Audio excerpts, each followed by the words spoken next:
not. Clarkson is another good 4 hours north of here. Nosebleed, New York, as we like to call it. What?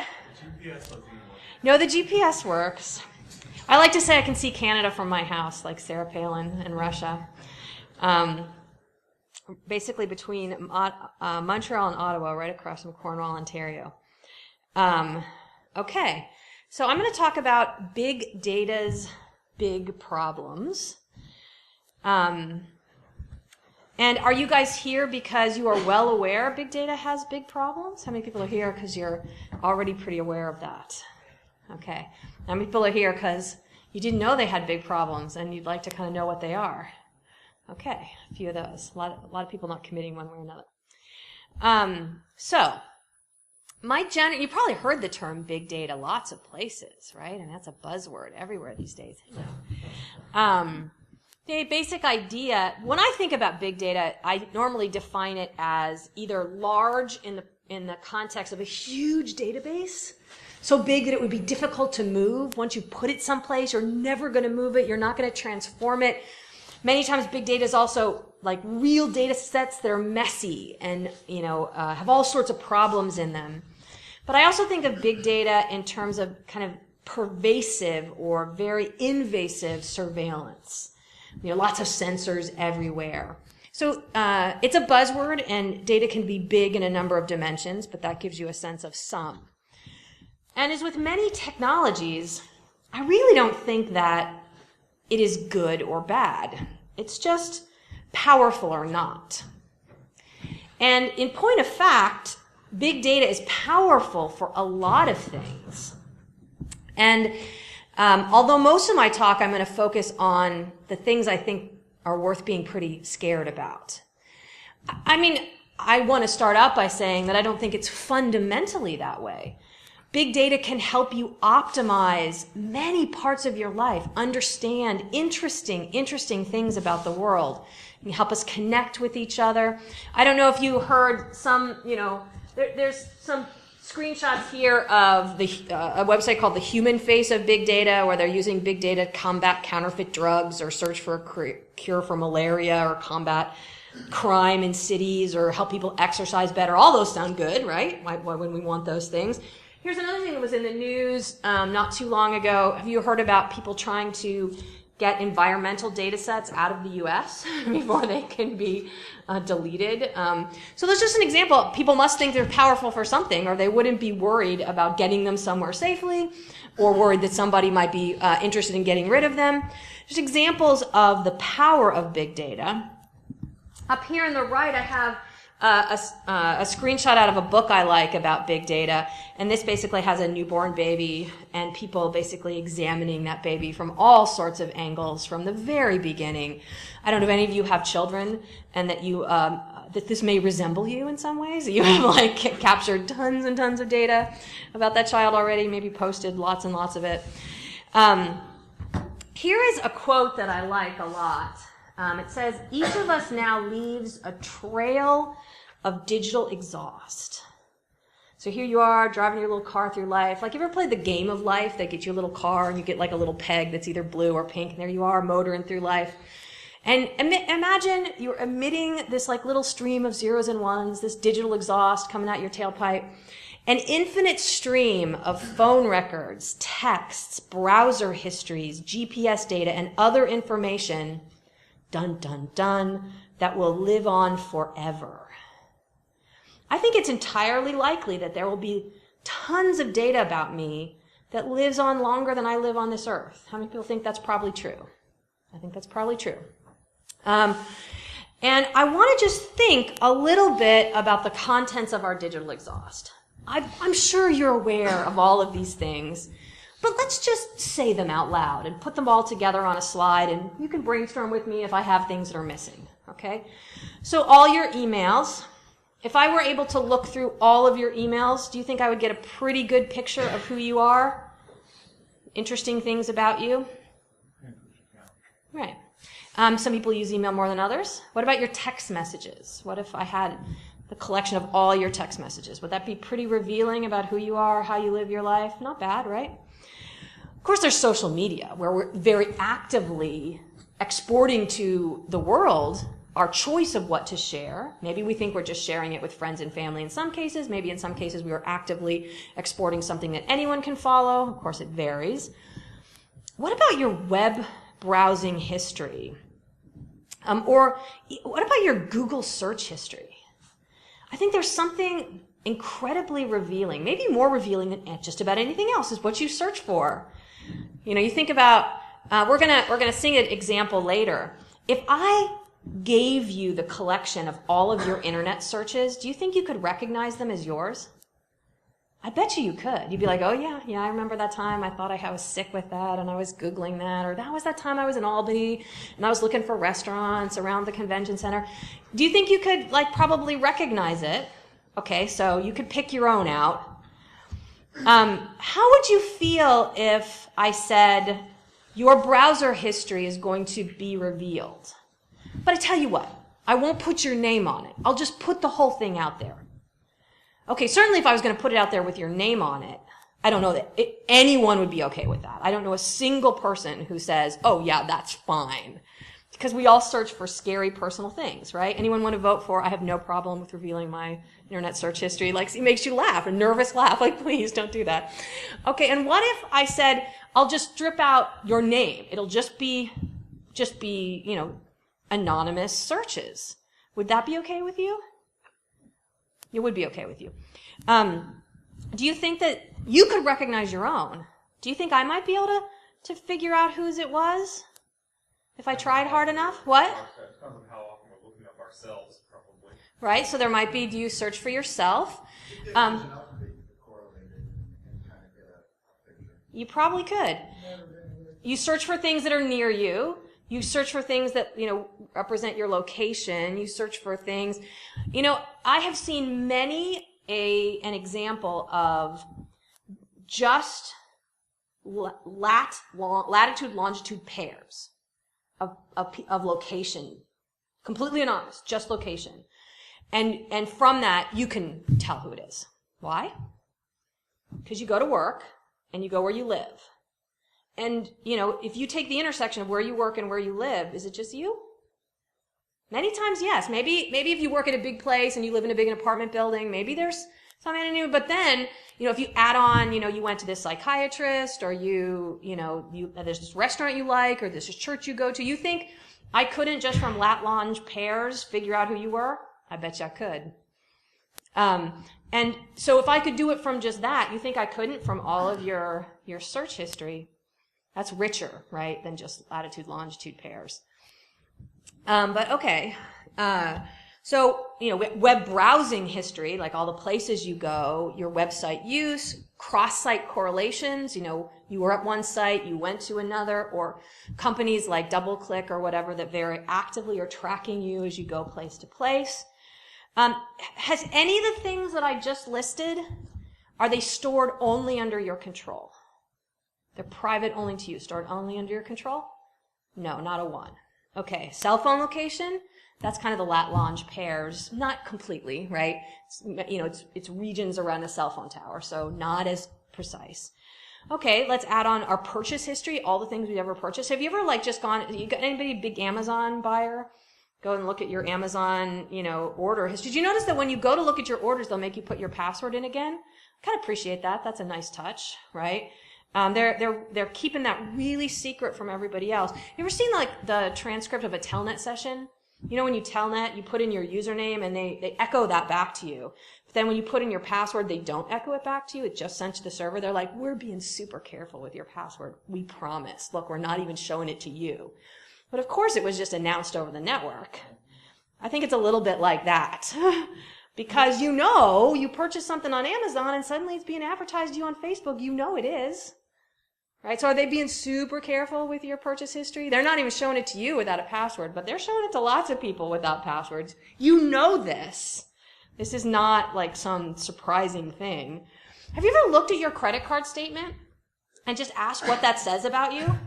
It's okay, yeah, every Saturday I go to the grocery store and the post office, because, there's my purchases or something, right? Or, oh, yeah, What about your wish lists on Amazon? The things you wish you could buy. That's potentially pretty revealing. At least in my house, just like living in a big apartment building, like everybody in my house uses my credit card. So like if I go to my purchase history or like my consumer, profile on places like Axiom. Do you guys know about Axiom or companies like that make you into a consumer profile? You can go look yourself up. If you've never done this, write this down. This is a great activity. Axiom. You can go look at what they have about you. And for me, they're totally wrong. For most people, many, many people I know, they're totally wrong. Try it and see what you think. I think it's AXIOM, something like that. I'm not the greatest speller in the world. But they have a portal where you can search your own data. Anybody find it with a quick Google search? Okay, well, fine. I turned off my data before I got up here because I'll get random, hey baby, notes. And maybe that's not the greatest thing in a talk. So I'm not going to Google. You have to do it for me. It's ACXIOM. So the C goes first and then the X. Thank you for that. I think maybe in my case they're wrong because my purchases reflect the activity of, a 20-year-old boy and an 18-year-old girl and, who knows what else. Gifts I buy for random people. But many people who don't have that same thing, also they get it really, really wrong. And you might just want to think about that a little bit as we shift from a world in which big data is used to suggest and recommend things to us to a world in which it's used to make big decisions about your life. Like, do you get credit? Do you get a job? Do you keep your job? Do you get into this particular college? You think that that's not happening, and it seriously is already today. And we're going to talk a little bit about that as we go along. Okay, so we've got frequent buyer cards. You guys know how those work, right? I mean, they just want to know and track you across all your purchases in exchange for 15 cents off things, Of course, there's cameras, your own camera. Then there's cameras on the street for police or cities or whatever. You were accidentally caught in someone else's picture, like you're just at a site and they were taking a picture of themselves or their family and you're in the picture. But with facial recognition and GPS tagging in pictures, it's really hard to avoid that. I mean, what are you going to do? Walk around with like a bag over your head or something? That's not going to be a very fun life. What about Fitbits? Your heart rate, your activity throughout the day, things like when you woke up in the middle of the night and go to the bathroom, microphones. Does anybody mute the microphones on things or worry, things like Google's, turning the microphone on everybody, little things like that. There's things like people wear glasses that you don't even know they're taking a picture and they're just like, and they took a picture of you, right? There's that. What about license plate readers? Did you know this? Just as you drive your car places, it isn't just like when you go through like the Easy Pass toll things, but there's lots of cameras that take pictures of your license plate here and there. You probably watch crime shows, so you know that happens. There's, passports and things like RFID-enabled IDs. Did you see the thing about, I think, January 18, all the states who, in my opinion, wisely held out against putting RFID in their driver's license are now all their citizens are going to have to get passports or other things in order to fly on airplanes? You've been following that at all? That's worth. Do you guys know the difference between something that has RFID and something that has like a magnetic strip or like one of those chips? The main difference is that the RFID-enabled things are readable at a distance, which in New York here, how many people are from New York? You live in New York.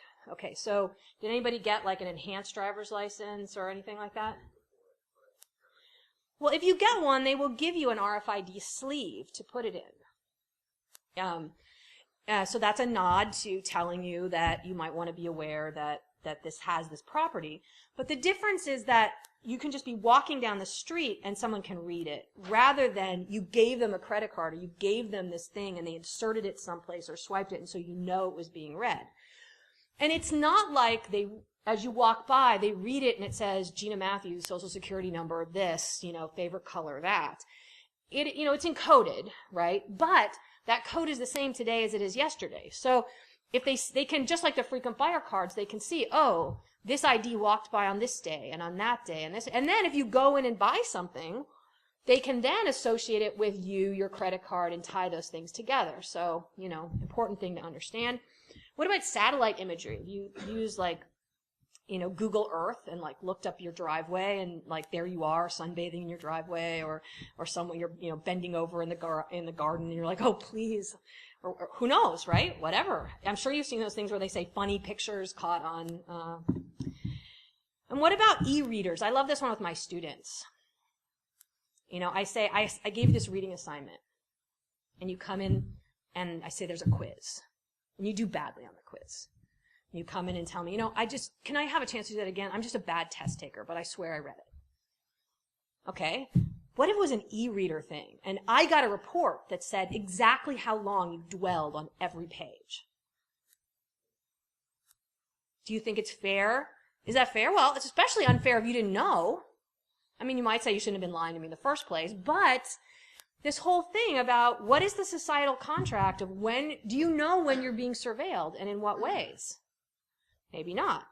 Have you looked up your YouTube history or your Google search history? If you've never gone and looked up your history in Google, you can see, they'll show you all the YouTube videos you ever watched or your internet search, and you can tweak the settings, I think, what they record and save and what they don't. Another one I'll mention later is the idea of massive open online courses. Has anybody ever taken one of the MOOCs? They're a great opportunity to get some great information. You guys know what I'm talking about? You guys know what those are?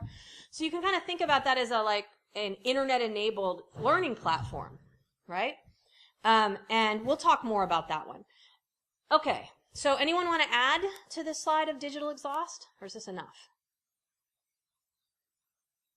Okay. Are any of these things 100% in your control?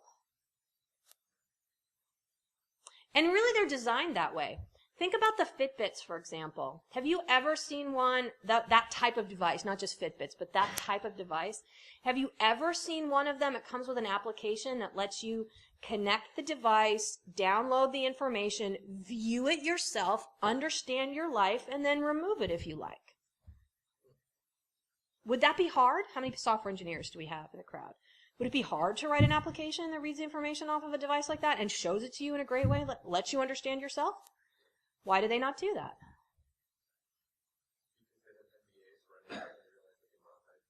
Right. Because we are not just the consumer, we are the product. In that case, Fitbit, we are also the consumer. So the rule is if you're not paying, you are the product. You probably know that one. I mean, that's a good one to remember. But in many cases, these days, even if you are paying, you're still the product. In all these ways, we are voluntarily and enthusiastically making ourselves very trackable. We know that. We are actively seeking more ways to be surveilled so that data can be collected so that we can connect with others and optimize our own lives. And those are good things to want, to optimize your own life and to connect with others. As I said, I think big data is not good or evil. It's just powerful.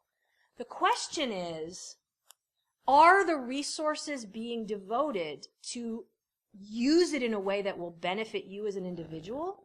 Or are the resources being devoted to use it in a way that will treat you like a sheep? I think more the second than the first, in my opinion. But you can make your own decision. And we're going to talk some more about what's going on and what we think of that. So for the longest time, I've been talking about this kind of thing. And for a while, I thought that it was a fairly young technology, and there might be an opportunity to kind of corral it a little bit, to bend the technology to the will of humanity, to basically say, we want these kind of products to serve human interests. We don't want them to serve necessarily corporate or government interests. We want them to make our lives better as human beings. And you take anyone who works for a big corporation or government and you ask them, do you want to build the kind of world that you and your children want to live in? They'll be yes, right? So it's not like we don't all have a common interest here. It's interesting. I'm on the a committee called USACM. ACM is the folks that hand out the Turing Award, like the Nobel Prize in Computer Science. You guys know about ACM, maybe? Association for Computing Machinery. Well, USACM is the public policy arm of ACM. They try to work with, especially U.S. lawmakers and the government, to try and be an honest broker of technology information. So the kind of idea is if you want to make some laws and they involve technology, we can tell you in a nonpartisan way what technology can and can't do, so that you're not like legislating, in a vacuum. Right? We can tell you, these are the kind of problems that happen when you use technology in this way, or there is a solution to this problem, or there's not.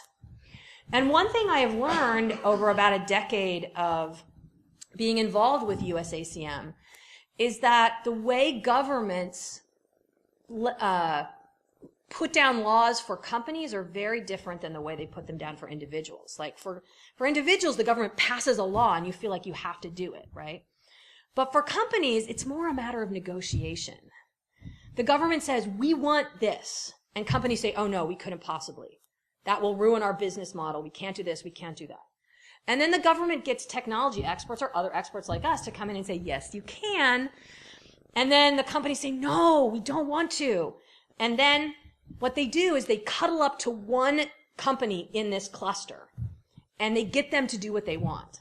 And then they say to everyone else, see how happy they are? Look, they can do it. It worked out well. And then they let a little time pass, and then they pick one of the companies in the cluster that's especially not doing what they're supposed to, and then they make an example out of them and they punish them. And then they say to everyone else, you wouldn't want to be like that one, would you? And so they try to herd them towards compliance. And that is even in the best case scenario where the government wants them to do the right thing. In this particular arena, the government's interests are also somewhat aligned to making us be sheep, as well as companies' interests. So it's a difficult climate in which to get action on this front. And the more companies become addicted to the wild west of data collection.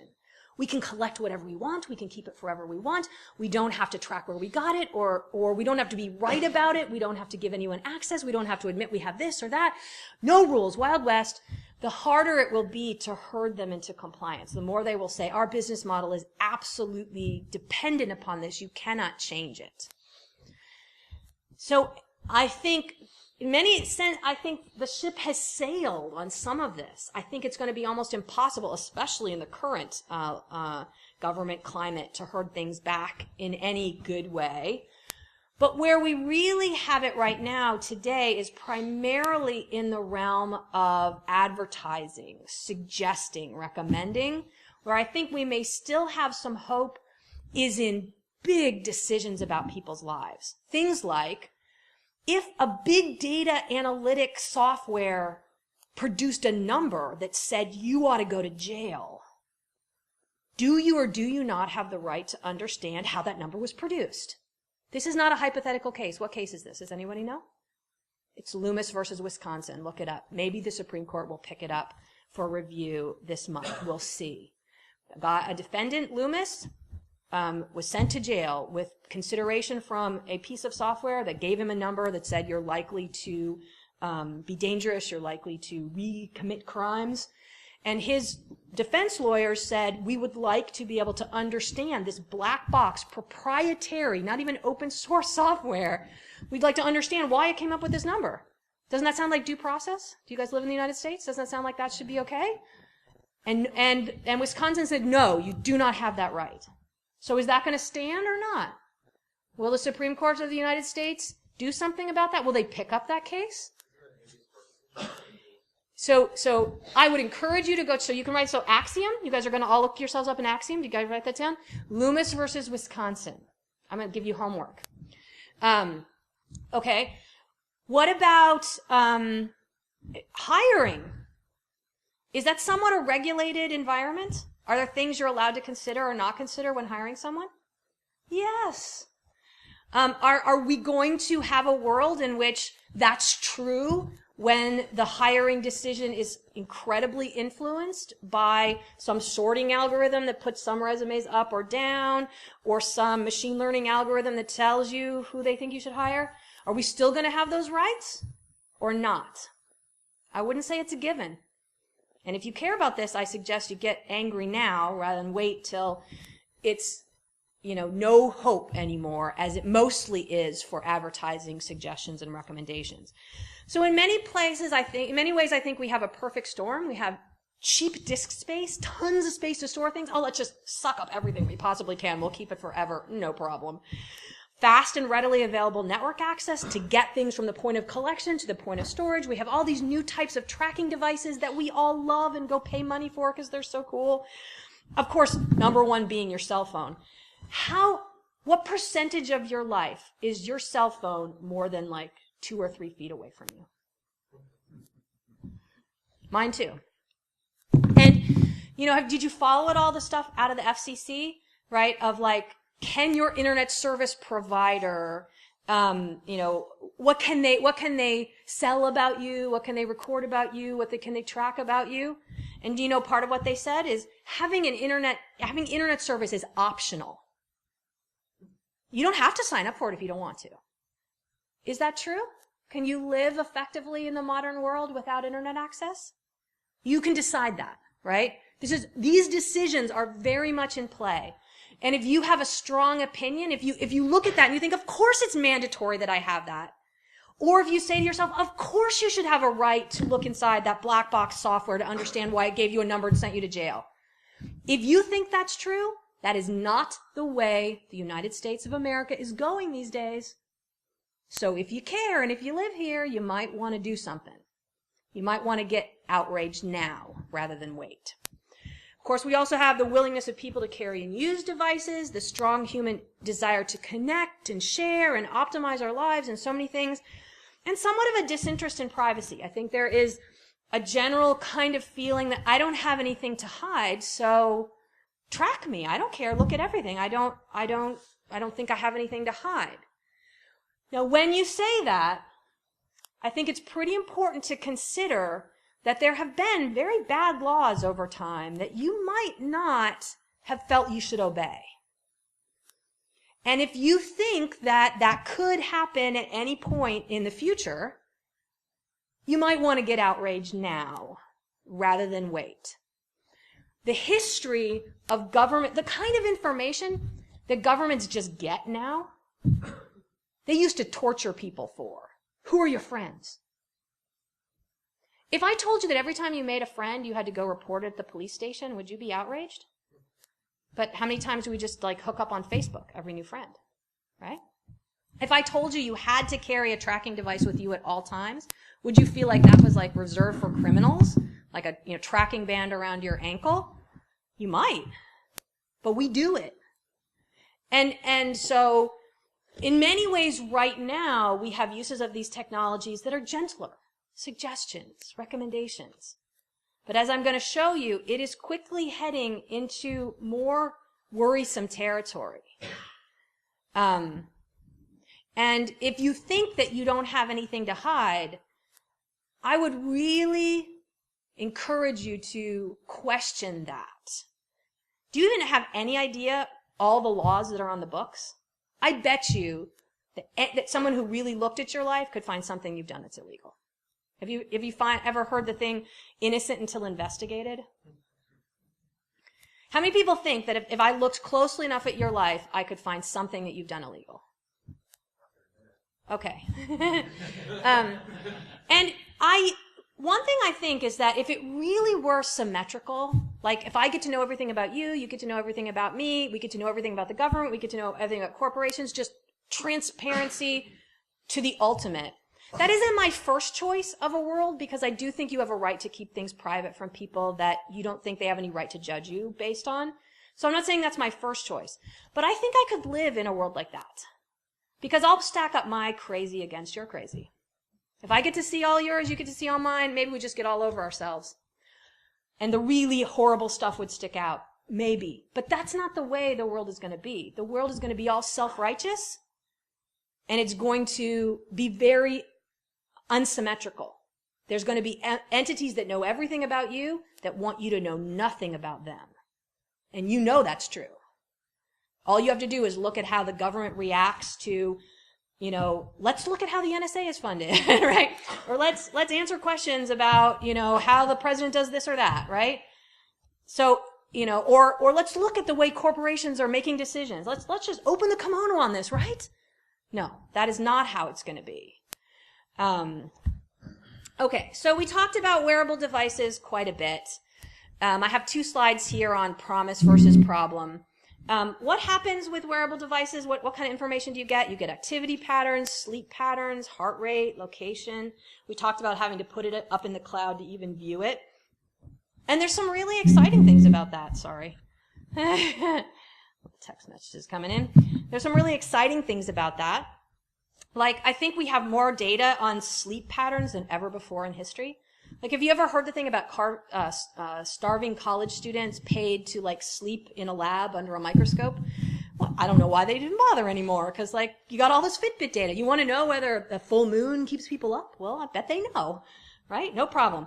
But, is there a problem? I mean, I bet you somewhere in their data is the fact that there's 2 people in the exact same place with high heart rate in the middle of the night, and that's none of your damn business, right? Okay, so that's a problem. We talked about these massively open online courses. So imagine all of your learning activities being done through a digitally facilitated platform. What kind of information did they get that they didn't get before? I already told you the idea of did you read all the reading or not? There's also how many times did it take you to get something? Did you have to listen to that lecture 3 times? Did you have to take that test 5 times? Or did you get it right away? And the promise of that is again, incredible. The idea you can get information to tens of thousands of people around the world in a free way. And also they can do massive beta testing on do people learn better if you teach topic A before B or B before A? Great possibility. But there's also big problems there. These MOOCs are trying to pay the bills. Many of them are offering the content for free. Is it reasonable for them to sell demographic information to employers about who's good at these tasks or not? And here's an interesting thing. You can say, I participated, and they sold information to a potential employer that indicated I was great at this, that helped me get a job, or they sold information that said I was bad at it, that made it hard for me to get a job. And you can think pro or con, how you feel about that. But here's another one. I didn't even participate. Not at all. But they used that demographic information to say, women your age do or do not. Or, men of your race do or do not. Are you okay with that one? That you didn't even participate, right?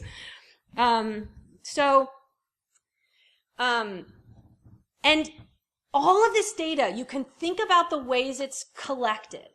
I mean, we looked at our digital exhaust, and most of that digital exhaust is already identified and linked to you specifically and directly through your credit card, your license plate, your, your home address, any of those things. It's not even a matter of being anonymous. They know exactly who you are. And you know that in the context of any individual relationship. You're like, yes, I bought that item from Amazon and they shipped it to my house. So clearly they know who I am and that I bought it. That's not a secret. But when they sell it to trusted partners, and really, what does it take for a partner to be trusted? Basically, it means they paid them some money, right? I trust you, give me some money. That's pretty much what that is. Or shared with governments even. That's do you guys realize that's one big difference between data that you store locally on your premises versus data that you store in the cloud?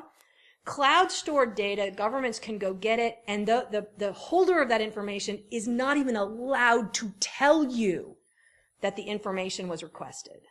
Whereas if it's on your local premises, they have to have a search warrant. And so you obviously had to know that they were coming to get it. That's a huge difference, right? Big difference. And then we're going to talk about sharing data anonymously. Remember, I asked you to think about what if I just took your internet search data, but I removed that it had your name. Was that okay?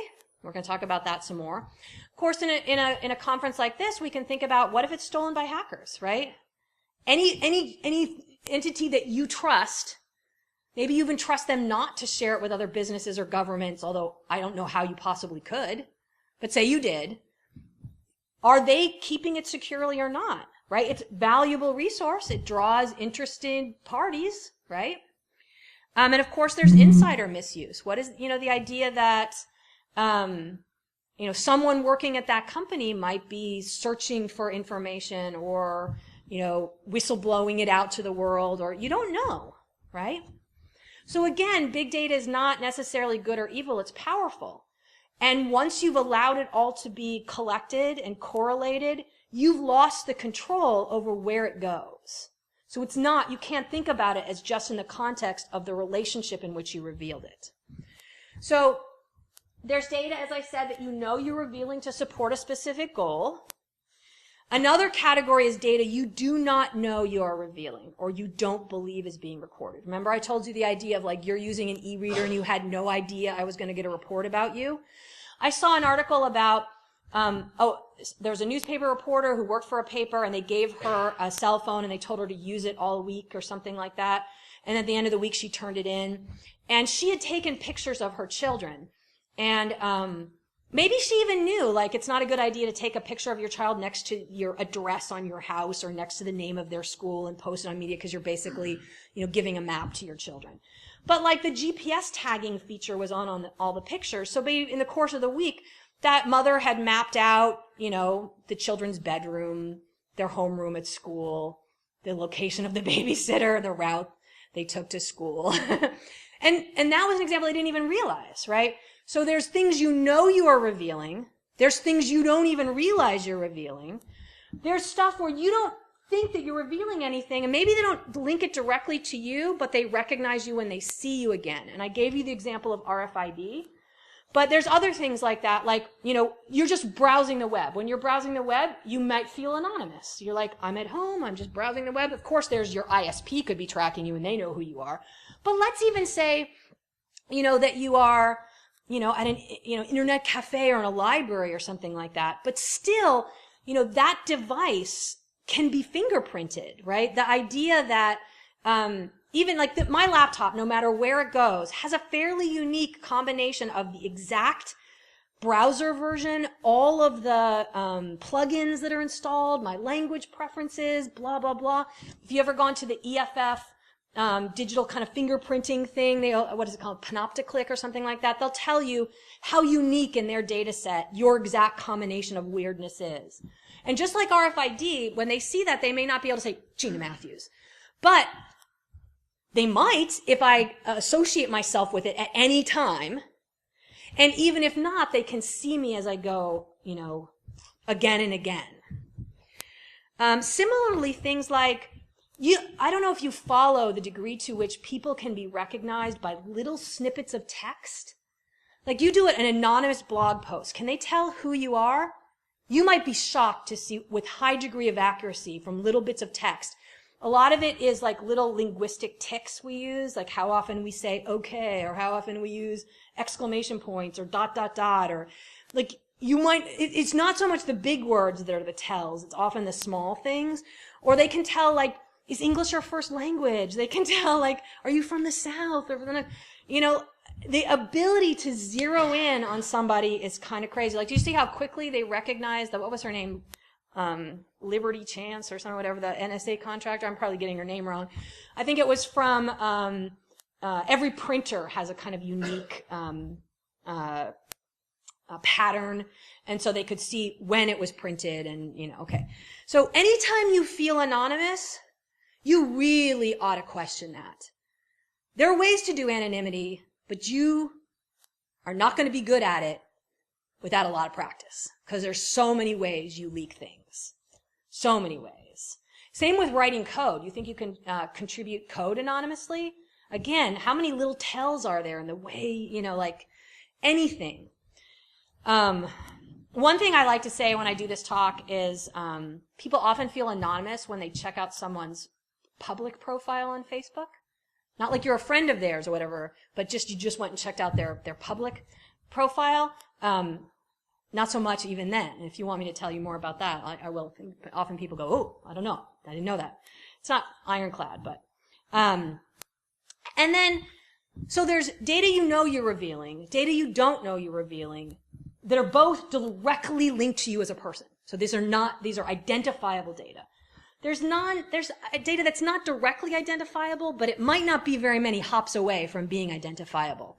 And here's another important thing to understand, is stuff that is anonymous today may not be anonymous tomorrow.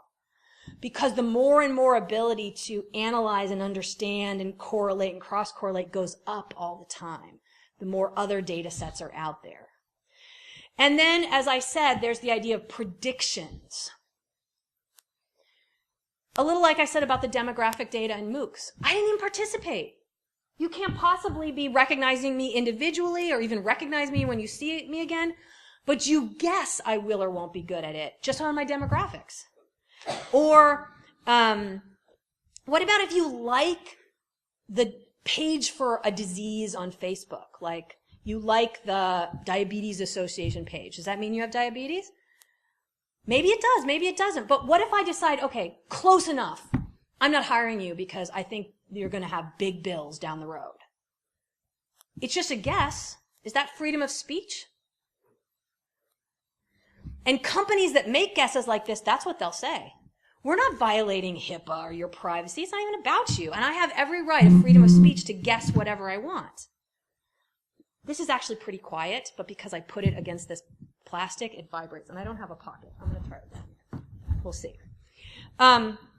There's crazy things like, did you hear the thing about the girl bought prenatal vitamins at Target and she got something that went home and that's how her parents found out she was pregnant? So buying prenatal vitamins is probably a pretty strong tell. But even like your heart rate being up on Fitbit, they can tell people who are pregnant from that, yeah. When I read about that case originally, I thought it was that she didn't even know that she was pregnant. No, I think she knew. She did? Okay. Yes, that's the buying of prenatal vitamins, I think. But, yeah. That is another thing, is I've heard many people doing machine learning say that we're going to know you better than you do. We know you better. Have you seen those things that say on Facebook, we can predict better about you than your best friends? Have you seen those kind of things? Like from your Facebook profile, we can predict with high accuracy certain things about you better than your friends can. And I've also heard people say, I especially heard this claim in the context of learning, how people learn best, people who are like totally instrumenting students and watching them and how they learn and whatever. And I've heard them saying, we're going to understand how you learn better than you do. See, we're basically entering a zone where it's not just going to be suggestions of things you want to buy or suggestions of people you might want to be friends with or suggestions of videos you might want to watch, because you might say, suggestions are mild. We are really entering more of a zone where your big data and machine learning derived conclusions become your destiny. And you think that's hyperbole. It's not. You don't get that job. You don't go to that school. You don't get to borrow that money. You don't get so many things. Yeah. As I said, we've mostly seen this used for advertising. But even in advertising, is it illegal to write in a housing advertisement, we don't want any families here, or we don't want any people of that race here? Damn right it's illegal. It is illegal. But if I can use the targeted advertising features of social media platforms and say, I would like people without families to see this ad, or I'd like people in this age group to see that ad, is that any different? You tell me how that's different. We are entering a new zone where the protections we think we have in the courts, in hiring, in credit, in many important life-changing arenas are shifting. And like I said, I felt for many years, like I said, the window is narrowing for controlling this big data privacy stuff. I think the ship has sailed, but I still think there is a window left for big, important, regulated decisions. Like we're supposed to have due process. Damn it, can we keep that or not? I'm not sure, but I'd really like to convince more people to care and fight for it. Can we insist that we still have the rights in hiring that we have now? I would like to think we can manage that, but I am not at all sure. So I really hope at the end of this talk you say to yourself, I am not going to wait until I get screwed over or my friend or my family that I love gets screwed over. I'm going to just get pissed off now. I'm going to care now. Because it is serious. And, you know, I'm a pretty optimistic, happy person. You don't know me for anything. But I'm not a conspiracy that, like, I don't have a tin hat on or whatever. But you really, all you have to do is pay attention. If you really pay attention to the way things are going, I think the conclusion is clear. So more and more big data is being fed into machine learning algorithms that are made, like I said, you know, credit decisions, bail, do you get bail or not, college admissions, housing decisions, allocation of public resources. And they don't even have to look at potentially discriminatory attributes. You follow me a second and you see if this scares you. I could write a software system that doesn't even look at the religion category. Doesn't even look at it. Not there at all. But do you think I might be able to infer that based on who your friends or family are? Do you think I might be able to infer that based on who knows what else? With high degree of accuracy? And you can ask, maybe my guess is right or wrong. Let's just say it's only right 98% of the time. And so you tell me which is worse. You're in the 98% I'm right about or the 2% I'm wrong about. Okay? And what if I could sell this software system as a completely unbiased decision made by computer? Doesn't even look at the religion category, I promise. Does that make it any less discriminatory? You think I might be able to sell that to anyone for a Muslim ban, for example? Think I might get a lot of money for that one. If I really wrote it in a way that they could convince everyone was a completely unbiased decision made by computer. Anyone shopping around for that these days? You tell me. So, I think we have a need to demand a level of algorithmic transparency and accountability. The more big decisions are made with machine learning algorithms based on all of our digital exhaust, the more we need to be able to ask, why did you offer that job to that person and not this person? Why did this person get to borrow money to buy a house and this person did not? Why is there going to be more police surveillance in this neighborhood than in that one? How many people say, I think we have a right to ask those questions? Those should not just be black box decisions spit out by proprietary software systems. Anyone want to vote against that? That is not the way it's going to be unless we do something. And as much as those systems can be sold as completely unbiased decisions made by computers, you know as well as I do, being computing type folks, that there's so many ways that bias can be built into software. Of course, if the programmer has some active bias, they could write it that way. But let's just pretend for a moment that that is not at all the case. The programmers went in with the best of intentions, but the software was trained using big data. Are there biases that are inherent in big data these days? I don't know, there was a great example of a big data machine learning algorithm kind of thing that was trained using all of these news articles, tons and tons and tons of news articles, language in news articles. And then once you've trained it with all this language, you can ask things like SAT style questions. Man is to woman as king is to queen, or something like that. And it gets it right. But here's one, and this is totally no joke. Man is to woman as computer programmer is to homemaker. That's true. That is a legitimate result out of, and this isn't even like biased speech. This is like, legit journalists. But we have so much bias inherent in our society. Maybe it is just historical biases that, some people got opportunities and some people didn't, and so that's the way things are now. But does that say anything fundamental about an individual and their ability to be a homemaker or a programmer, right? On either side, right? So there are so many places that bias creeps in. And when we don't have an opportunity to open the hood on these systems and delve into them, we just want to treat them like, especially their proprietor. There's a company trying to make money off of this. They're trying to do it as cheaply as possible for as much profit as possible. That is scary. Don't you think that's scary? That is the way it is. And here's another one if you want to Google around a little bit. I think it's North Point, I think, is the company that writes the Compass software that is used to predict whether someone will commit another crime. So look around at that one. Here's an example. How many people in here feel like they have some appreciation of machine learning algorithms and how they work? Like you have a big pile of data, you're going to point out, there's a bunch of different machine learning algorithms, right? There's decision trees, there's neural nets, there's, all sorts of possibilities, right?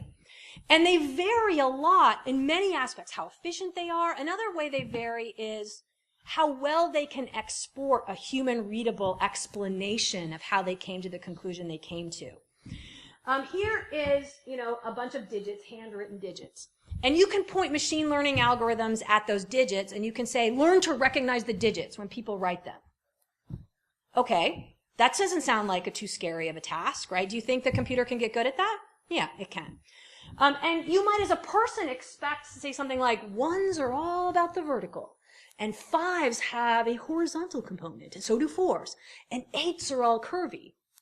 But no, this thing right here in the middle, that is the explanation of how the computer recognizes those digits. Can you look at that and can you glean something like, we're looking for men of this race or women of this age or something like that? Say it's not digits, it's people. Like, you look at that and you get a human readable understanding of what the heck's happening there? You don't really, right? Okay, here's another one. Imagine I give you a bunch of pictures of wolves and dogs. And I say, okay, and you know how these things work, right? You have a set that's labeled correctly, wolves and dogs. And then you tell the machine learning algorithm to learn, and then you give it a set that's not labeled, and you say, how accurate were you? How well did you predict dog or wolf? And then if it's correct enough, now you're going to do it on stuff you don't even know. And that's going to become the destiny of that thing, wolf or dog, right? Right? You know how this works, okay? So, here is actually a human readable explanation of why this is classified as a wolf. Do you notice that it's highlighting the snow? Could you imagine that being very predictive of whether it's a wolf or a dog, whether there's snow in the picture? Now, do you understand the implication of that? Does it matter whether there's snow in the picture as to whether you're a dog or a wolf? Doesn't matter. In your lifetime, you will be a dog in the snow. Period. The question is, one, will you ever know it happened? And two, if you're able to figure out it happened, will anyone care? When you say, I am a dog, I am not a wolf, I don't care that there's snow here. I am still a dog. I still deserve that job. I still deserve not to go to jail. I still deserve to get into that college. I still deserve whatever. And they say no. The computer says no. And do you realize that implies so much information that you even know that they were looking at snow? For the most part, you're just going to get no. And I hope that sinks in. I really, really do. Let's see. So we are pretty much out of time. I had more things I was going to tell you about anonymity and big data and how hard it is to make things anonymous. I think in the last minute I will recommend 2 books, Data and Goliath by Bruce Schneier and Weapons of Math Destruction by Kathy O'Neill. I especially recommend the Weapons of Math Destruction one because I bet you the Data and Goliath stuff is all about surveillance. And I bet as people in this con, you probably know most of that. But the Weapons of Math Destruction, I bet it would shock you, some of the stuff in that book. So I've given you some homework. How many people are going to do their homework? Looking up Axiom, Loomis versus Wisconsin, reading Weapons of Math Destruction. Do you promise? Okay, how many people say, I think I'm ready to get a little outraged? Okay, please. We really need that. Okay? Questions? Yes? What do you think about social steganography techniques, like putting out misinformation about yourself out there? It sounds simple, using like a fake name, putting something in your actual city, or using different information at different places. It's kind of pleasant. Yeah, so you know that if you don't have any credit history, like borrowing and returning, is that considered good credit history or bad credit history? That's as bad as it gets, as you don't have any, right? I worry that we're entering a world where if we don't provide an accurate signal of ourselves, that we will be suspect. We're not far from that. So you tell me which is better or worse. And this is one of the things, is we are already in a world where people cannot predict the cost of doing something. And I think I had a slide about this. Yeah. So if I like something on Facebook, yes or no, what are the potential downsides to me? Maybe I don't get a job because I like the diabetes page. Or maybe I do. Or maybe it doesn't matter. So this is the decision I've made. I'm going to live like I'm free until I'm not. And then they can do with me what they want. And you can decide how you want to live. I did the mental exercise where I said, what would it be like to drop out of society? I read this book about someone who really went that way. Like, they put all their money in a trust. They had anything shipped to a Dropbox, so it wasn't officially associated with them. And do you know what happened to them? For Christmas, their aunt got them a magazine subscription to their actual house. So basically, do you want to have friends and family over to your house? Do you want to connect with people or not? Do you want to live paranoid? I've decided that I don't want to live paranoid. So I am my true self. Many of the cons like this, they do the anonymity and I'm always who I am, where I am. You can find things about me. And I understand the cost of that. I do. But and I like what I want to like on Facebook, and I say politically outrageous things. And I have tenure, for God's sake. So if I can't do it, who can? And I would rather go down in the first wave with a bullet to the head than I would live like I'm afraid. So you can pick your path. And you might think I'm being dramatic, and I don't think I'm being dramatic enough. Everyone I know who looks carefully at the details of what's actually happening comes away feeling like our society has already been gutted. So all I can say is educate yourself, care now, get outraged now. It's way past time. Other questions? Okay, thanks for listening. Can you unplug me?